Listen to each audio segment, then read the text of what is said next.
Posture. So, posture ఎలా కూర్చోవాలి? మనం కూర్చున్నప్పుడు మన చైర్ ఏ హైట్‌లో ఉండాలి? మనము ఇప్పుడు ల్యాప్‌టాప్ గానీ, డెస్క్‌టాప్ కానీ ఏ హైట్‌లో ఉండాలి? తర్వాత ఇవాళ రేపు చాలామంది లేడీస్ ఇళ్లలో ఉన్న లేడీస్‌కి మొబైల్ చూడటం చాలా అలవాటయిపోయింది. సో, ఈ మధ్య కాలంలో మనకి మొబైల్ స్టాండ్స్ వచ్చాయి. మొబైల్ హోల్డర్స్ వచ్చాయి.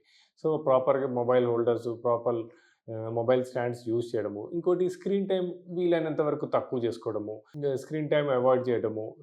ఎంత వీలైతే అంత అవాయిడ్ చేయగలిగితే చేయడము. అండ్ దెన్ ఇంకోటి సిస్టమ్ వర్క్ మీద వర్క్ చేసేవాళ్ళు ఎస్పెషల్లీ బ్యాంక్‌లో గానీ, సాఫ్ట్‌వేర్ ఇంజినీర్స్ కానీ వాళ్ళకేం చెప్తామంటే ఎవ్రీ హాఫ్ అన్ అవర్‌కి ఒకసారి లేచి ఒక 2, 3 స్టెప్స్ ఏసుకొని కూర్చోవడము. తర్వాత ఎవ్రీ 1 ½ 2 అవర్స్‌కి జస్ట్ ఒక చిన్న వాక్ చేసి వచ్చి కూర్చోవడము. సో, ఇలా వాళ్ళు చేసే రెగ్యులర్ యాక్టివిటీస్‌లో కొద్దిగా ఎప్పుడైతే లే మార్పులు చేసుకుంటారో, తర్వాత isometric neck exercises. Isometric neck exercises కూడా వాళ్ళకి నేర్పిస్తాము. దానికి ఒక స్పెసిఫిక్ టైమ్ అంటూ ఉండదండి.